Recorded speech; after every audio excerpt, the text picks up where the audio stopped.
Hello and welcome back to Practice Forward. It's the podcast where we talk about technology, tools, and ideas reshaping architecture. I'm your host, Owen Bush. Today we are joined by Bo Sundius. Hi, Bo. How are you? Hi. Great. Thanks, Owen. It's good to see you today. Joining us from the West Coast, Los Angeles. So we have a really interesting show today. I'd say it's sort of about how do we redraw life from memory and still move quickly, essentially, is what they're doing at Bunch Design. So, Bo, tell me where you're calling in from and what space are you in today?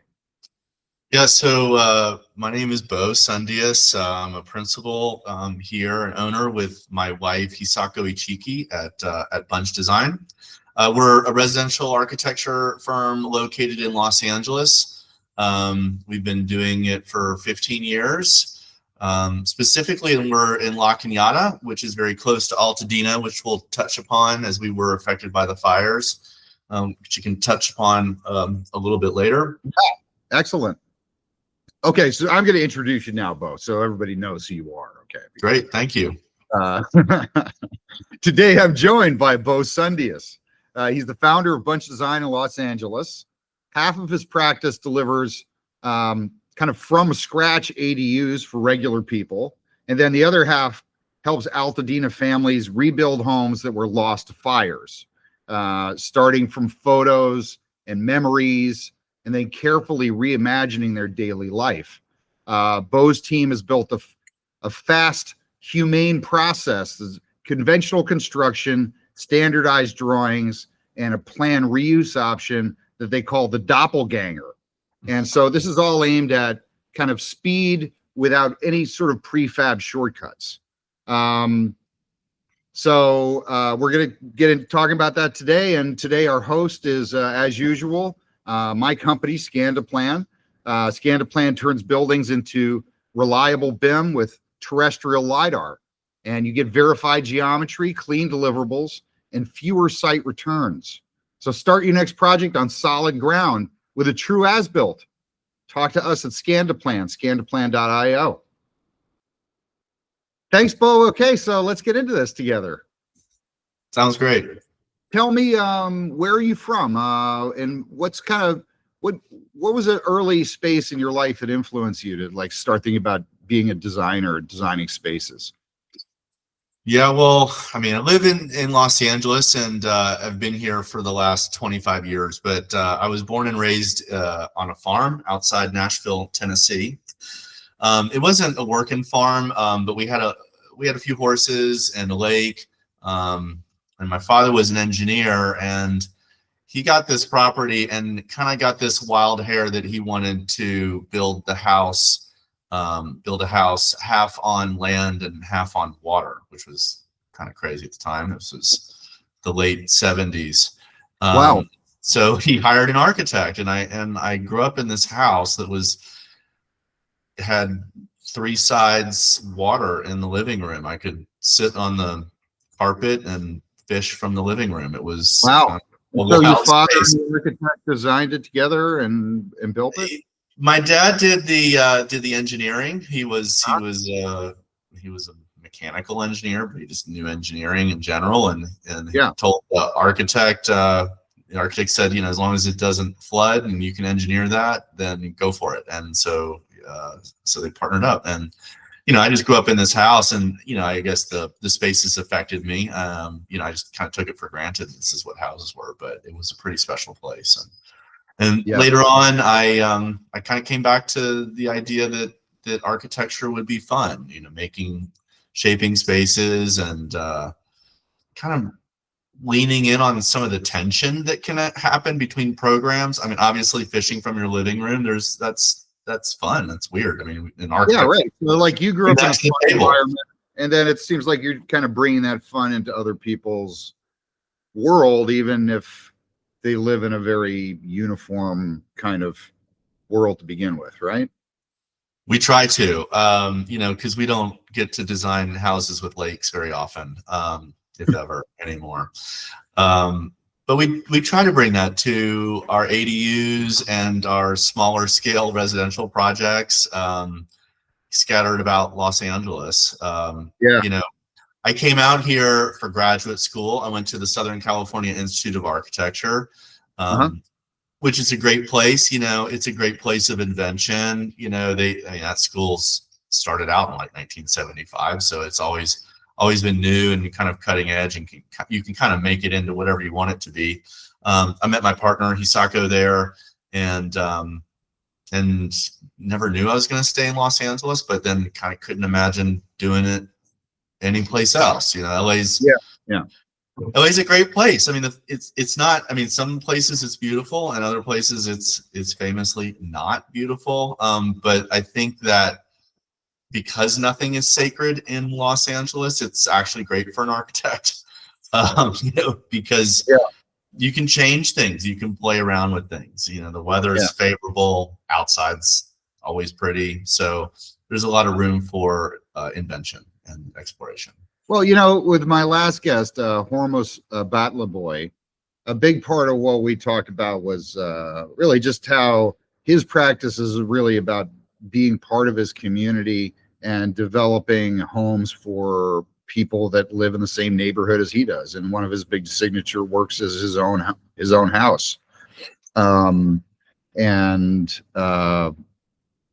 just, you know, it's interesting to see people who really choose a practice like that that's really very very related to their neighborhood and their kind of way of life, how they live and how their families and friends live, you know.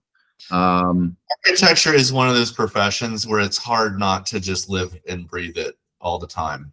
Sure. So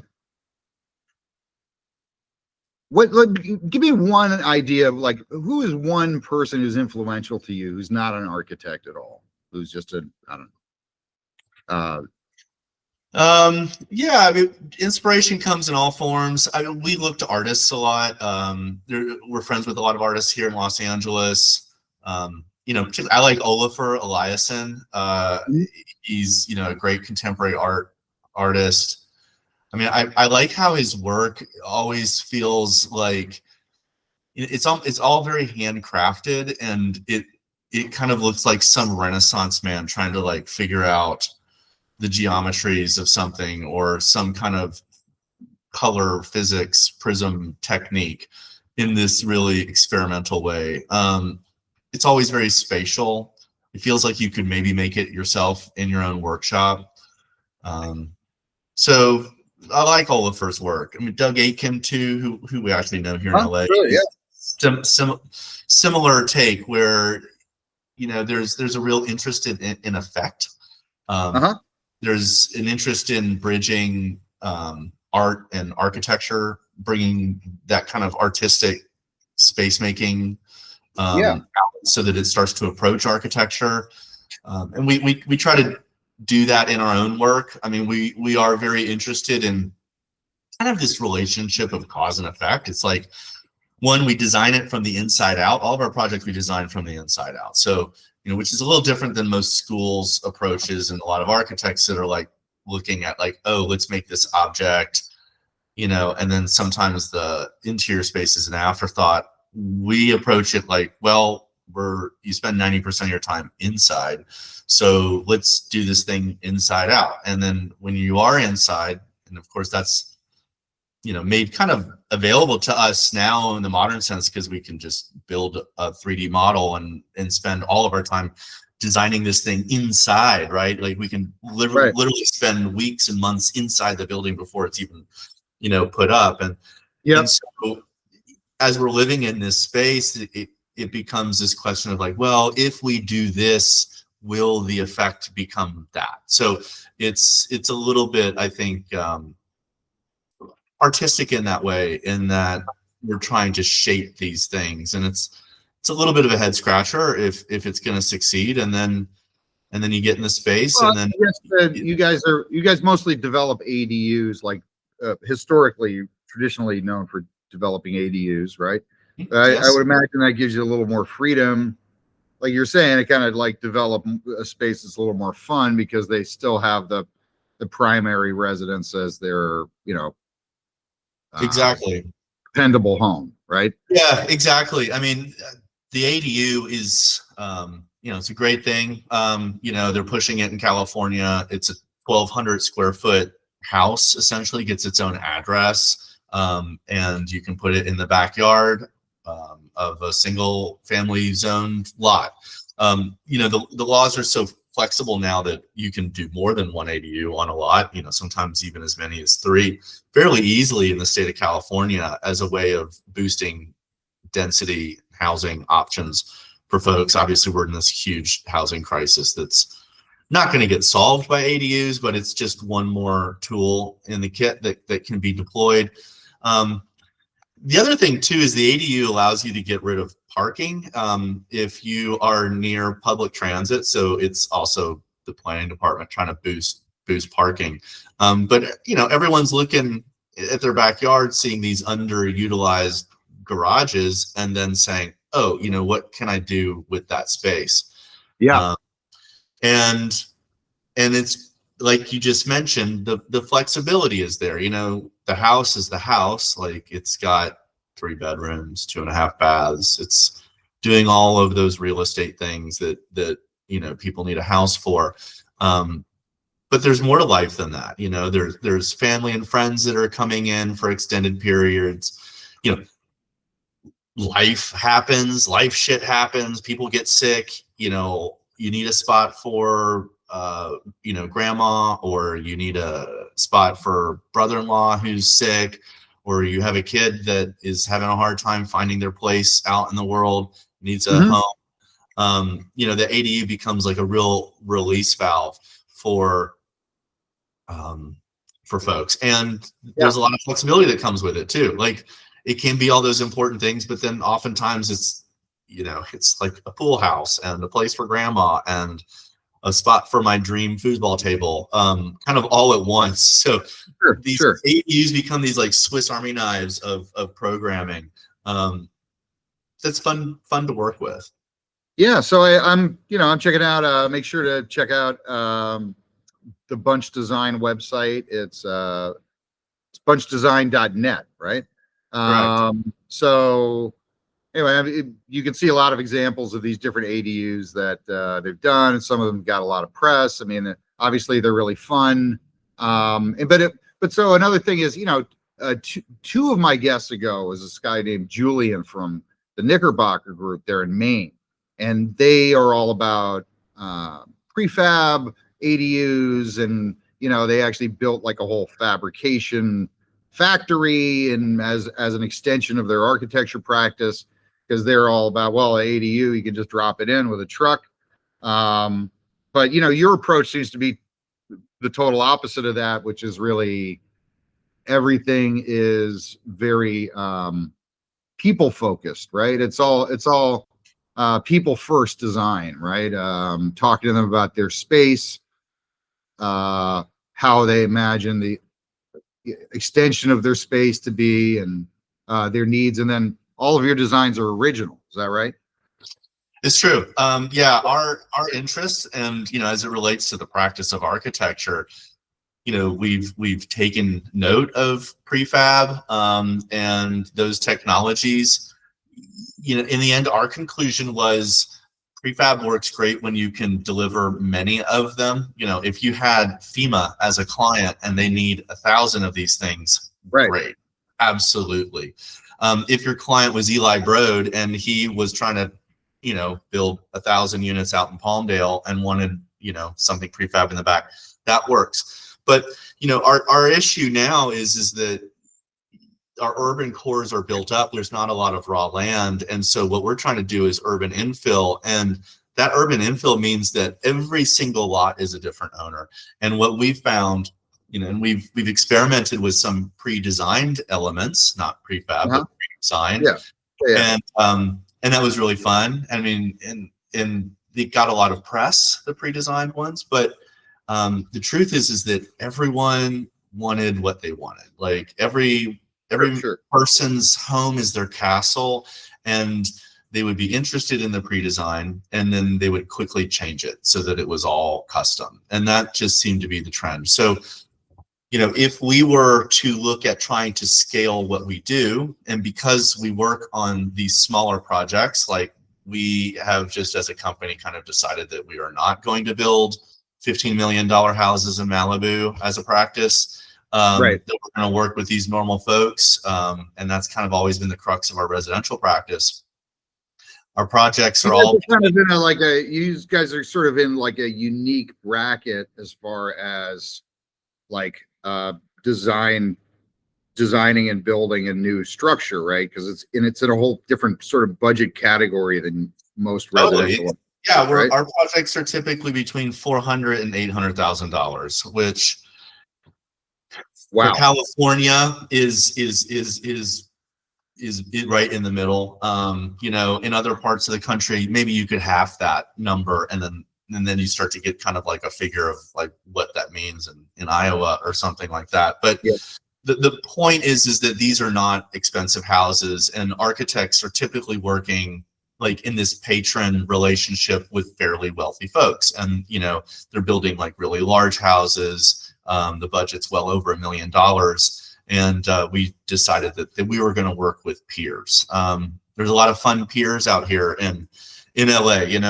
Everyone's in entertainment business. There's a lot of fabricators, a lot of creative folks, a lot of teachers. I imagine it's a great investment, honestly, if you can, if you can get it off the ground.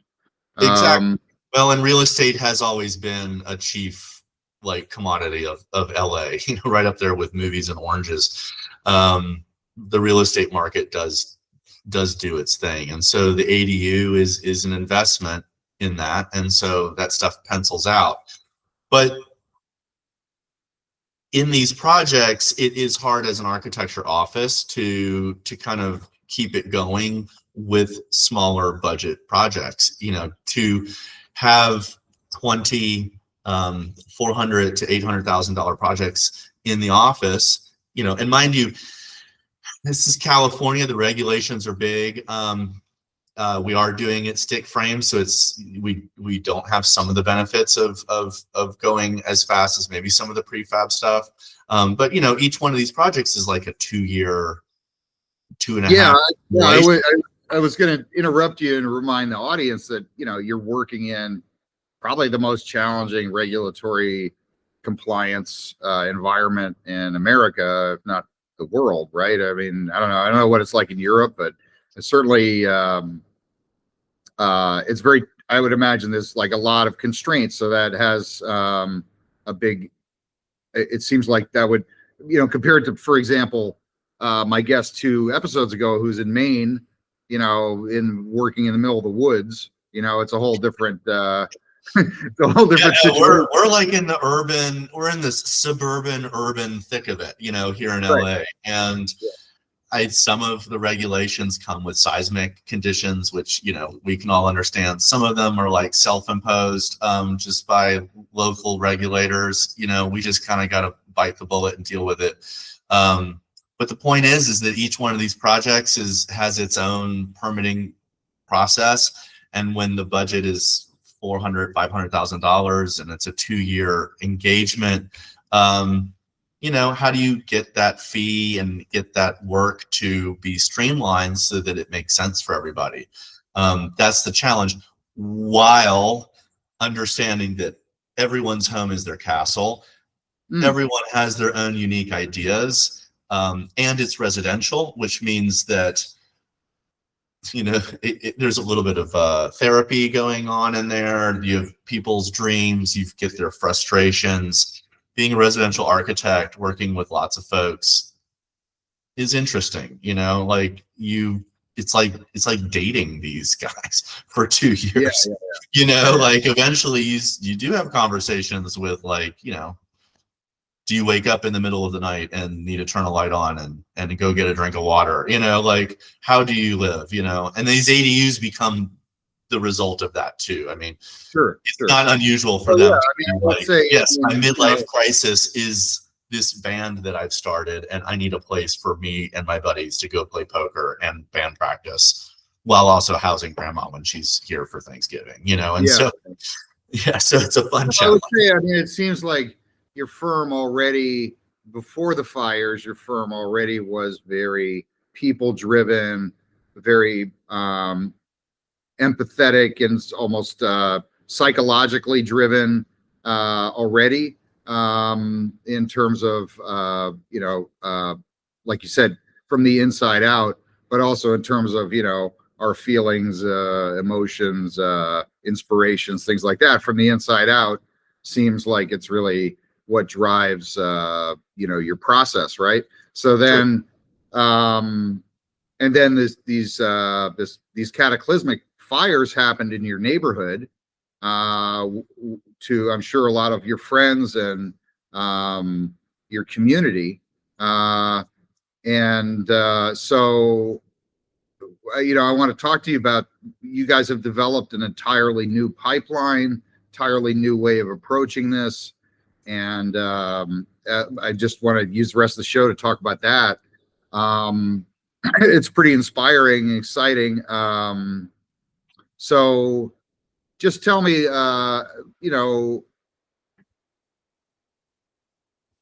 let's just start with your first, maybe we could start with your first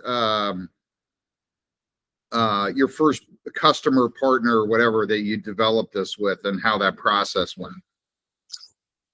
Yeah, well, I mean, first thing, it was a shocking disaster that just happened one day in January. It was like a windy day, and then it just got weirder and weirder. It was like almost hurricane level winds that day, and our office is is a mile away from Altadena. And the only thing that kind of kept our office from not getting swept away is that the jet propulsion laboratory is between us and Altadena, and they have their own fire brigade. That I think kept the fires stopped in that spot. But, that night when the fires began and the winds were so strong, it was just like, wow, what are we going to wake up to tomorrow? And, luckily we don't live in Altadena, so our house was not affected. Our office is nearby and it was safe. But by the next morning, 6,000 structures were destroyed. Wow. An entire neighborhood was gone. Not every house was gone. It wasn't like a wall of fire. It was more like raining embers. So it was like a rainstorm that just came through, and it was really wild. Houses caught for the next few days because the Palisades fire was going on at the same time. This windstorm really swept across all of Los Angeles. So the fire department was trying to manage, the Palisades, Altadena. There was a fire that started in Hollywood. Thank God they knocked that one down fast. But what happened to Altadena is that people got out, and so there was not a lot of loss of life, thank God, but the fire department was short-staffed and putting out houses, and so just the damage was cataclysmic. And so it was like wildly traumatic for everybody. Homes were destroyed, businesses destroyed, schools destroyed. Our kids went to they had graduated, but they had gone to Odyssey Charter School, which is in Altadena, and it was closed. And so all of our friends in that neighborhood were affected. And when they woke up the next day, there were so many questions of like, where do I move? How do I get clothing? We got to go to Target to buy everything. And then eventually, how do we build back? And to that question, people were saying, well, you need to hire an architect, or you need to hire a general contractor, or something like that. But what we quickly realized is that if they went to a design architect and asked for services, that design architect was going to say, well, we're going to be a percentage of construction cost, which is going to be a kind of a wildly high number for these folks that just want their house back. Also, that design architect is going to want to do multiple options, take them on a journey of, it could be this or it could be that. And then typically when folks are hiring an architect, that architect is with them for, the whole process, all the optioning, all of the detailing, of course, contractor selection, and then is also like picking out appliances, interiors, finishes, going tile shopping. Like, it's a full-on relationship. And, you know, people choose to do this with an architect. It's a fantastic journey. It's like, hey, I want a new suit. Instead of going to Nordstrom's, I'm gonna go to a tailor and make myself a nice suit. You know, it's this thing that people save up for. They have Pinterest boards. They're excited about it. And that's typically our clients. Like, right, this is our clients who come in the door wanting one of these ADUs, or we do other residential work as well. But this is a completely different kind of buyer persona that you're dealing with here, right? Yeah, these folks, they just want their house back. I mean, they're completely destroyed. They want their clothes, their house, their memories, their photographs. Like, they've got nothing. Everything's gone. Yeah. And they were not asking for this process that architects are trained for and deliver as a service. I mean, part of this service, though, and this model of business that architects are doing, though, also means that we're typically only working with folks that can afford the time to put together Pinterest boards and take time off to meet with their architects and have the money at their disposal to spend, you know, $100,000 in fees, right? To build a house from scratch, or on a smaller scale, an ADU. These folks are not that. So there's a real mismatch between the profession of architecture and delivering architecture to folks. Of course, this is why regular folks also rarely get to experience architecture. They get to experience it. So I would just say, like, you know, you have a bespoke approach to everything you do, but I mean, you guys created an entirely bespoke pipeline for this. Like, this is like truly responding to really what people want and what they need. So essentially the idea with the doppelganger thing that's so genius to me is just that you're not proposing anything new. So not only is that going to be acceptable in most cases to the people who just want their home back, but it's also going to be totally acceptable to all the permitting and all the stuff at the city, right? So you sort of get through all the so I'll explain our process. So with these folks that are not looking for multiple options, that want their house back, and we were saying, how can we deliver an affordable product for them that's not 2 years in the making, but how could we squeeze custom residential architecture into 4 months, 4 to 5 months, instead of 20 months? Right. And we just looked at our schedule and said, okay, you know, we spend a lot of time in construction administration. We're going to do that hourly. These are simple homes. We're not going to need that. We spend a lot of time doing design optioning, and these folks kind of want their house back. We spend a lot of time doing drafting. Maybe we can get someone else to do that. And this is why it's actually kind of wonderful to talk to you, Owen, because you do run an as-built company. What we realize is what we can do is we can get the records from these houses, the assessor tax records, building department records, if they're lucky enough to have it, thumb drives full of images of Christmases and quinceañeras and graduations, in living rooms, in yards, in dining rooms, in kitchens. And we could take all of that information, we could give it to our as-built guys. And so we've got a great relationship with an as-built company. And we asked him, could you make accurate-ish as-builts from this information? And they said, yeah, we can. Plans, elevations, site plans, and a SketchUp 3D model. And they're doing that.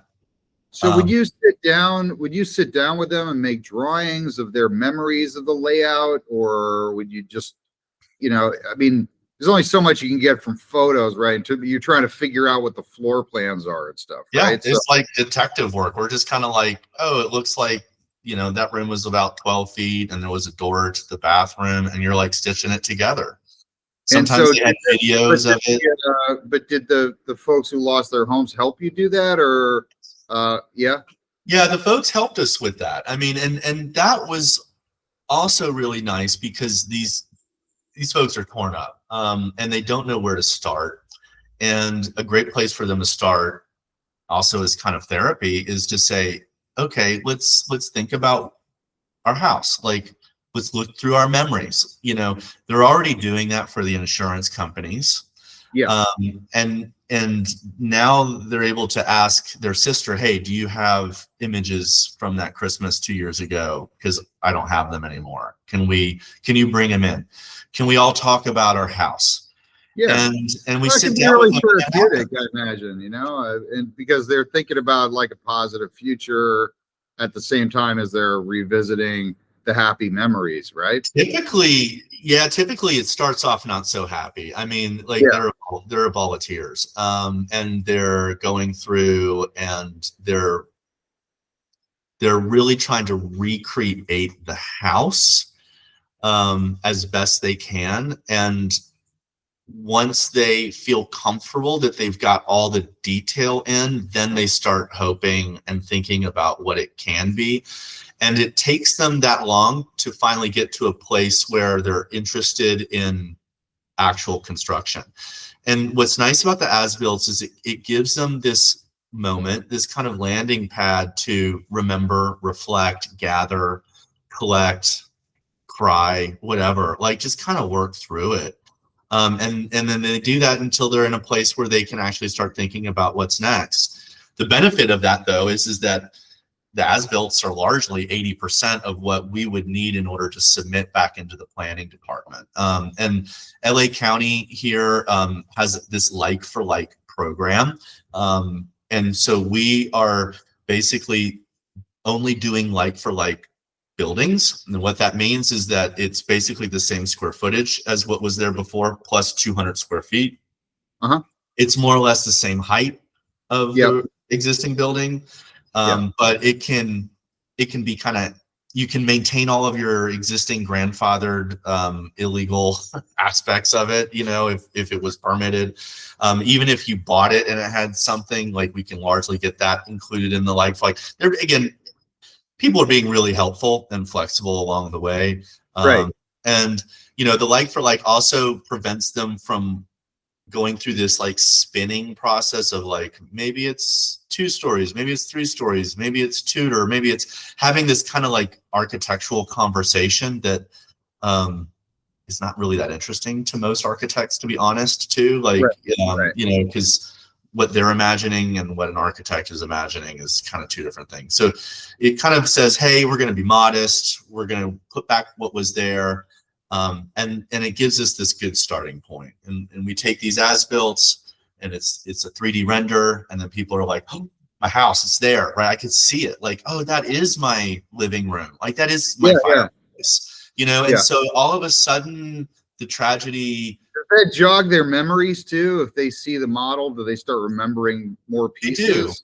They do. And sometimes they get really like upset. Like, you know, they're like, that's not how my fireplace was. And then it's like, okay, well, tell us. So then you guys just work with them and sketch up at that point. You kind of like, oh, it's really interesting. Yeah. And then like, tell us about it. And then the stories come out. And you know, I imagine that's kind of the first phase of sort of getting this like for like baseline, the doppelganger sort of identified, and that probably goes until they feel somewhat like comfortable with it. And then it's like, to me, I guess my question would be about I suppose with some of those customers, you get to a point where you're really reimagining the space, where you're going further, right? After that, it changes. That process, what we've discovered is we just need something to start with. And it takes about a month. We can start from records. I mean, now it's kind of evolved. Like, we're working with a contractor, and he doesn't want to build his house back. And we're like, and then we just said, you need to just give us something so that we're not spinning with you, optioning a bunch of stuff, and you don't use us, who are expensive hourly design architects, drafting. Let's get the as-built guys to do that legwork.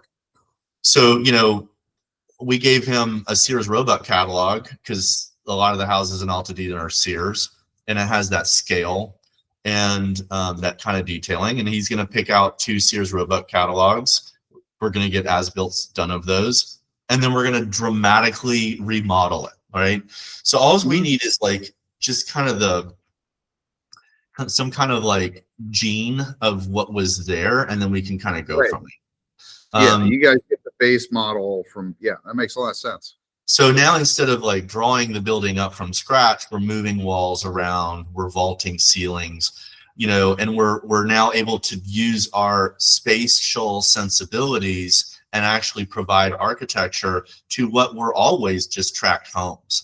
You know, in most of the houses in Altadena and most of the houses that folks live in today, they were never designed by an architect. Right. They were tract houses designed by someone within the developer's office, and they were designed to hit a publishing, advertising ideal, certain kind of appraisal ideals, and in a cost efficient way. They were not being optimized to how people were living in that time or today. You know, spatial understandings that an architect can bring in terms of location of windows or just like the quality of the spaces. So we're able to bring all of that and modernize all of these plans in this one process, and that's been really rewarding. You know, if the as-builts take a month, we're able to do the design reconfigurations in about a month. And so like within 2 months, we're then able to submit this into the planning department, where they give a stamp of like, it's a like for like, you're approved to continue on. And then we start developing the rest of the set. It's incredible. It really is like emergency response architecture. And you're really scaling it up, it sounds like. So you guys have, you explained to me that you have multiple phases that you go through, and you've got 3 projects in each phase right now. Are you passing them through? In order not to get overloaded and to be respectful of everyone, you know, we don't want to just say yes to a bunch and then not be able to perform. We also were kind of cautious in nature, so we wanted to do a proof of concept before we advertise this to other folks. So, you know, we took on 3 projects in March, and we did these projects. One's a mid-century house. She had kind of pretty good records of it. Another one was this Jane's cottage. It's a 1925s cute storybook looking cottage that were developed in Altadena in the 20s by this developer named E.P. James. They have like cute arches inside the house and sloping roofs. All these houses are kind of on the smaller side. And then another cottage, kind of a tract cottage. And we took those on and we ran it through this process, and it went really well. You know, we submitted to the planning department, and then they approved us within 3 days. You know, and so particularly back in the springtime when everyone, the dust is still settling and everyone is scratching their heads, not knowing what to do. Of course, there's a whole economy that comes into these disaster areas, right? And a lot of their economy is to like just scare everyone about how, you know, everything's going to be expensive, therefore you need them. They're not going to be able to do it, therefore you need them. And so you know, well, I don't know. It's interesting. I mean, you guys are obviously enormous advocates, right, for these folks, not only as design partners, but also like helping them to navigate this whole regulatory and construction environment and all this kind of stuff. And one of the things that's actually, I think it just gets back to what we were saying earlier about how your whole firm is so people first, people oriented, and it's almost, I mean, you almost put the whole disclaimer against prefab construction into your offering, right? Because you guys have a prefab home that you'll offer at no design fee whatsoever. That's like really kind of a gift in any other situation. But you said 100% of the people that just want to rebuild their old homes, right? Or make something new anyway, right? Make something. I mean, everything's going to be new, and it's their old. I mean, Yeah. it is their old home in terms They of want the something that's scale big, of it, right? in Yeah. terms of their memories. But the truth is, it's a brand new house. We should take advantage to make it architecturally better. We should make the spaces better. We should, make the spaces flow so that it allows for ADUs in the future, and there's more flexibility built into the plans. A lot of these houses, uh, were designed before televisions, before air conditioning, so they had sleeping porches that were illegally converted. They had, no place to kind of gather around a television. The kitchen was often like kind of away from the main part because it was kind of built on a servant culture. And so there's just a lot to fix, and we can easily fix it in this go around. And people then eventually start to see the benefit of it. And it's actually surprising that it takes them a while to kind of get to that place. These folks, I say it again, they never signed up for this design process, which is most people out there are not looking to hire an architect, and they don't understand the benefit of it. And so this process kind of brings them into that. But to your point, like, we've always been a little suspicious of top-down approaches. When we've tried it with pre-design, it kind of didn't work in a way. Like, it doesn't scale up. I've seen a lot of ADU companies. There's a lot of venture capital out there coming from Silicon Valley, trying to like reimagine how I single-handedly can build 10,000 homes in people's backyards and make more millions. And all of those companies seem to all go bust. And it's just because the ADU is kind of not scalable, because every single homeowner is their own thing. So if you did want to scale this, you got to scale it at this customization way. The scale is not a factory scale. It's an engagement, and it's a service scale. And it's also a realization that architects deliver too much. Like, we provide too many drawings, we over option, we over render in some cases, we over BIM and over complicate, because we have all this technology, we use it. I thought it was actually, I thought it was so refreshing when I was talking to you about scan to plan, and you said, oh, well, I don't really need it because we just have the loosest tolerances imaginable, because it's really just about, getting something done. And, to me, your approach reminds me of like lean startup approaches, other things I've seen in tech where people are using like lean strategies and always kind of just stripping things down to the most simplicity that they can get. I guess that, this fire in some weird ways has created an opportunity for you to really pursue that. Yeah. There's such a great legacy of residential construction in Los Angeles. It's one of the greatest things about being here. And you go see a Neutra house or a Lautner house or one of those houses done by Ray Cappy, and they're just so unbelievably beautiful. And then you look at their drawing sets, and it's 12 sheets. It's 12 sheets, and then you look at a modern set, and it's like 60 sheets deep. Everything's being elevated, all the interior elevations, so many details. Yeah, but those are all my best friends, so you can't be slagging them. Okay, they really should be getting 75 sheets, if you ask me. Okay. So I'll just say one just quick word from our sponsor. When base drawings are off, everything slips. So scan to plan captures spaces with terrestrial LiDAR and delivers coordinated models your team can trust. So architects and engineers use our ad build to speed design, cut any RFIs, and bid with confidence. So we have high standards, clear scopes, consistent turnaround. So it's scan to plan from capture to confidence. So let's go to. So in our efficiency, sorry, go ahead. No, so just in our efficiency model, we are doing fewer sheets. There's, again, also too, these designs are not overly complicated. Like, we're rebuilding tract houses. Yes. So, you know, do you really need a ton of interior elevations? Do you need a ton of tricky details? The answer is no. Like the track houses never had those sheets to begin.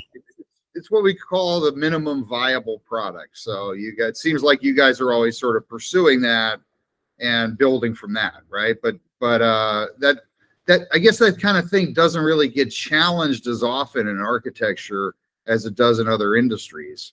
And no, because architecture is kind of given up. Like, we are the thing of rich people, you know, like you're rich enough and you can hire an architect, and you know, it's like, oh, I want to get dressed. I have Christian Dior over here on speed dial. I'll have him whip me up something. Like, that's just, you know, and architecture needs to loosen up, and people really need to benefit from what the architect who has spent a lifetime thinking three-dimensionally, you know, in this language. We have so much to offer, and yet we're only offering it to what, museums and some schools and some like large vanity projects. You know, normal folks can really benefit tremendously in terms of, like, you know, one, the flexibility of it being an investment as a house, as an ADU,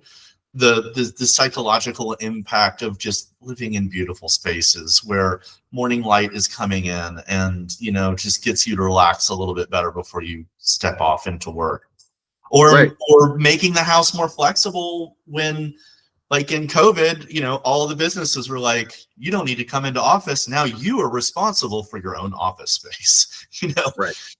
It's nice that folks get to work from home, but actually, you know, all of your companies just got rid of their lease space and just made you now like in charge of your own lease space, and they're not paying you for it. And they didn't, you know, That's how you're like working out of a FEMA van or something. Yeah. Well, I have friends that are like still working out of their closet. You know, their walk-in closet is now their office.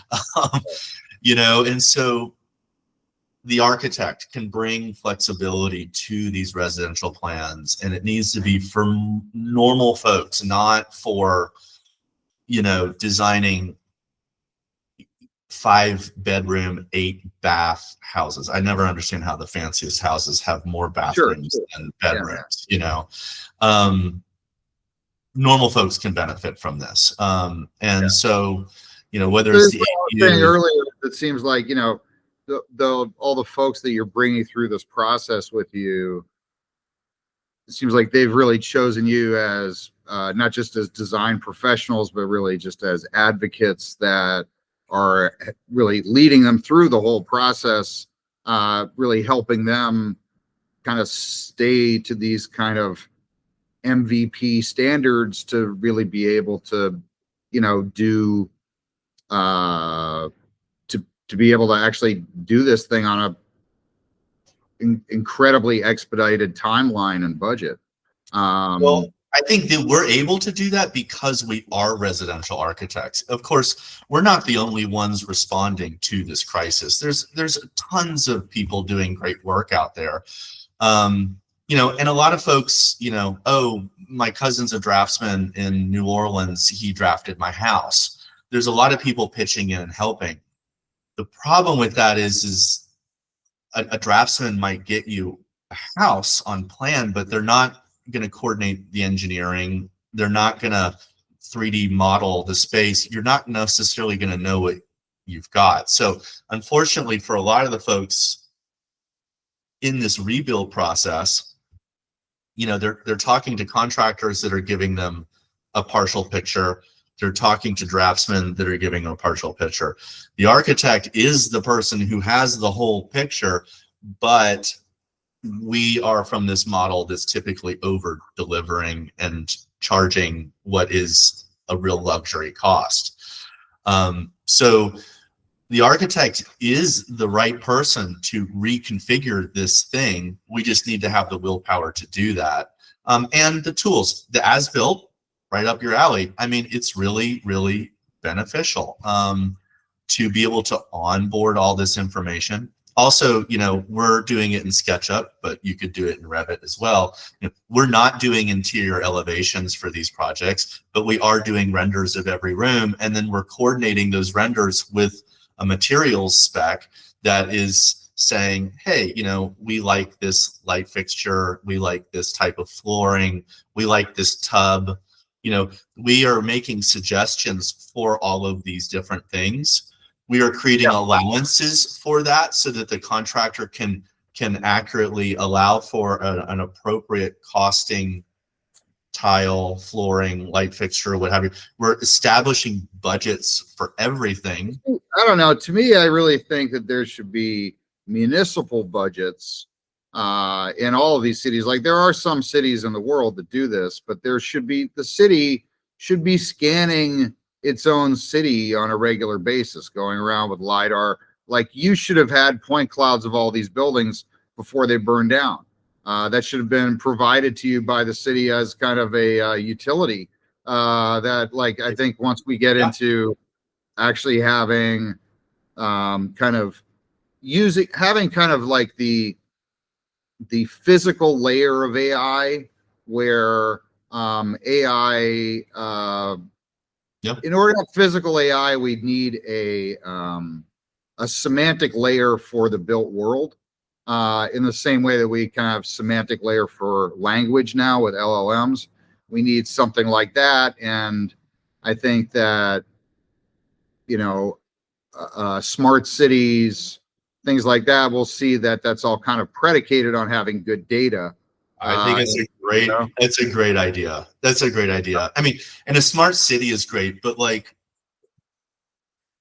San Francisco, high tech, Los Angeles, high tech, we do not live in any kind of smart city, mostly because it's so expensive in order to rebuild or to adapt or to fix. If we did have LiDAR based drawings of the city that were provided to us, then maybe people could start to be a little bit more surgical and more specific about how to improve these things. Like, we could have made our houses more resilient ahead of this fire and not after the fire, which is the truth. I mean, the truth is that Altadena, a lot of those houses had not been renovated recently just because they were so expensive to begin with.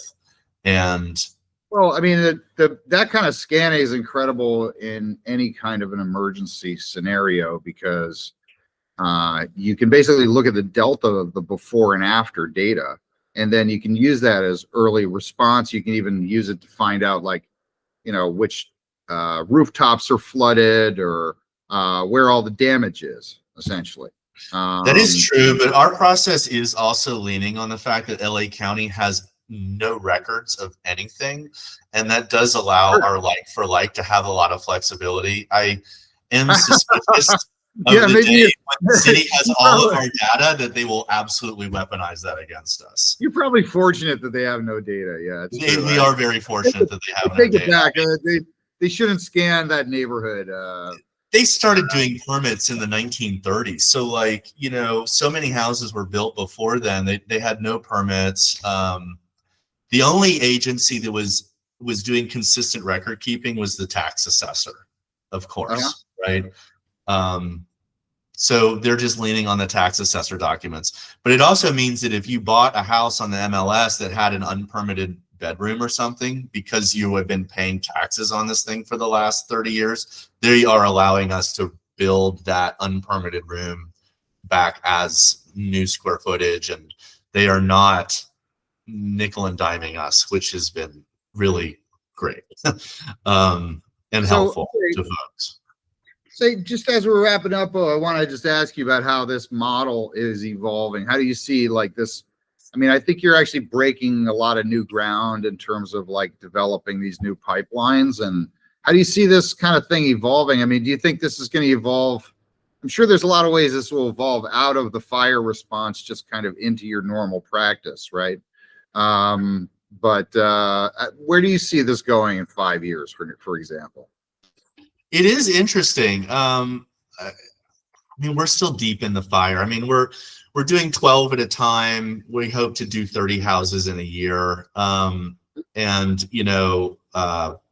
with a four-month turnaround into construction. And so far that's working. We've got 5 houses under construction. We've got 3 more in permitting and 3 in the planning department and 3 in design. And so it's a factory, like it's like an automotive factory model instead of this other kind of architectural service. You know, we're doing it all hourly, which is good, with a not to exceed of $30,000. So I mean, this deliverable is very affordable, but it's not heavy on a bunch of architectural sheets. In the end, there's a booklet. It has renders of your house. It has all these materials. It has allowances. It basically teaches you to fish, and you know, rather than giving you the fish. Like if you know, we're going to make a suggestion on a range, but if you want to go to a President's Day sale and buy a different range, great. That kind of flexibility, I think, and not over delivering, but delivering exactly what people want, which is design intent, like what these things look like, how it feels, you know, through renderings and not complicated drawings. Meeting people where they're at, I think, is a future that architects should pursue. You know, in the end, I'm hoping that we can help normal folks remodel their houses. I think maybe architects could do, I mean, flippers are doing this in a way, but they are not architecturally trained, and the spaces usually that's at the end of it is terrible. And it's all gray, and it's all like just pure trend at that moment. It's still under this real estate developer model. I think another generation of architects who are already doing a lot more residential work because they're doing ADUs, they could work on flipping houses, because you know, there's not a lot of vacant land out there. The truth is that these old tract houses are getting redesigned in these flips, and they were not very good design to begin with, and then after they're flipped, they're even worse. You know, a more truncated architectural process where we can bring space and modeling and real intention into the process, I think could really benefit folks. So I'm kind of interested in seeing how that approaches. I'm also interested in this book that we're making. It's kind of modeled after a Sears Roebuck catalog, where you've got, you know, the plan is in there, the allowances are in there, all the products specified for it are in there, the renderings are in there.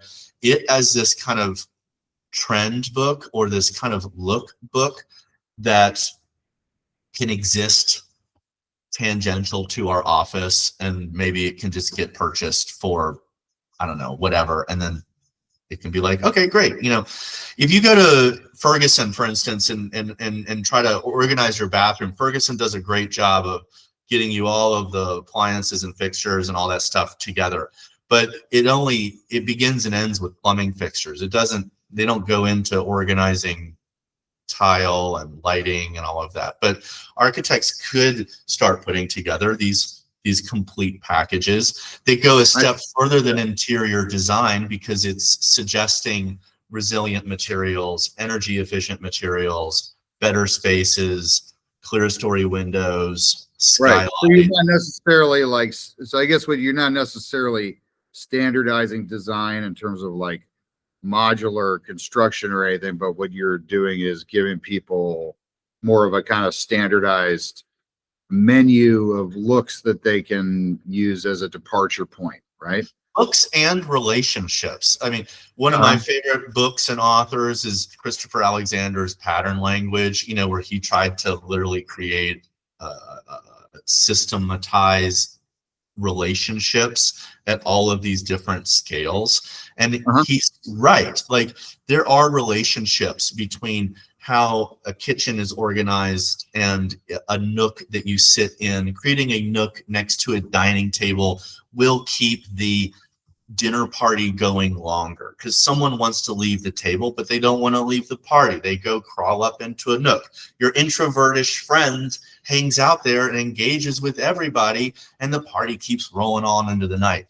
These little relationships, which occur in all types of architecture, but are particularly important in residential ones, because humans get to behave more wildly in residential architecture. You know, in an office, you go there, you do your office stuff. But in a house, it's an office, it's a restaurant at times, it's a kitchen, it's a hotel. You know, it's doing all of these things, and so all of these different relationships are able to play out in residential architecture, and we find that incredibly fascinating.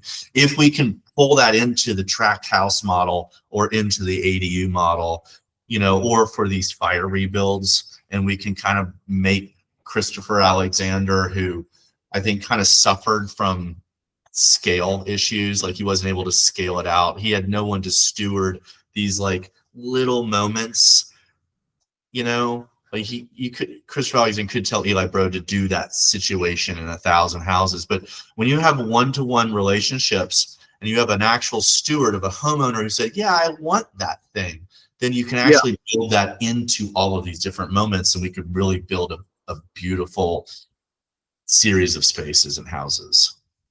Right.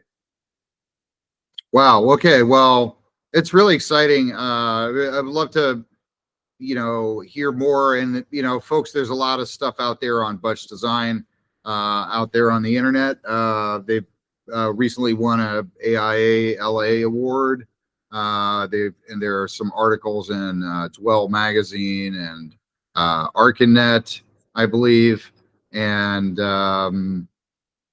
quite a lot of really interesting work on the website itself, which is, you can actually see the whole process as they've laid it out to become these incredible, you know, helpers to bring this neighborhood back.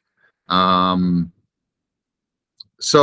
Bo, thank you so much for joining today. Thank you. It's really interesting to see, I guess, you know, your own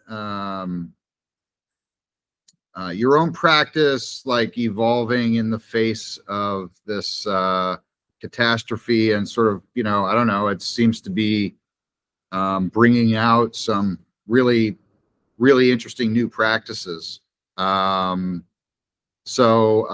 out everyone at bunchdesign.net.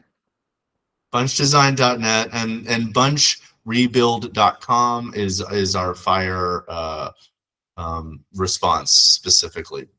It's also on our website. Yeah. But you can see what we're doing.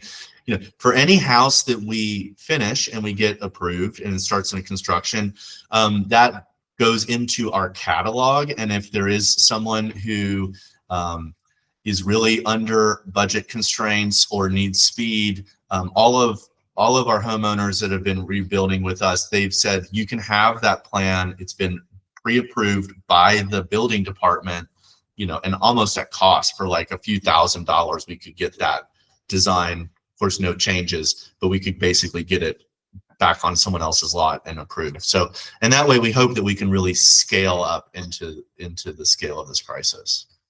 Wow. So, okay, once again, Bo Sundius from Bunch Design, they're redrawing lives from memories and moving fast through the process. So join us again on Practice Forward, brought to you by Scantaplan, from Capture to Confidence.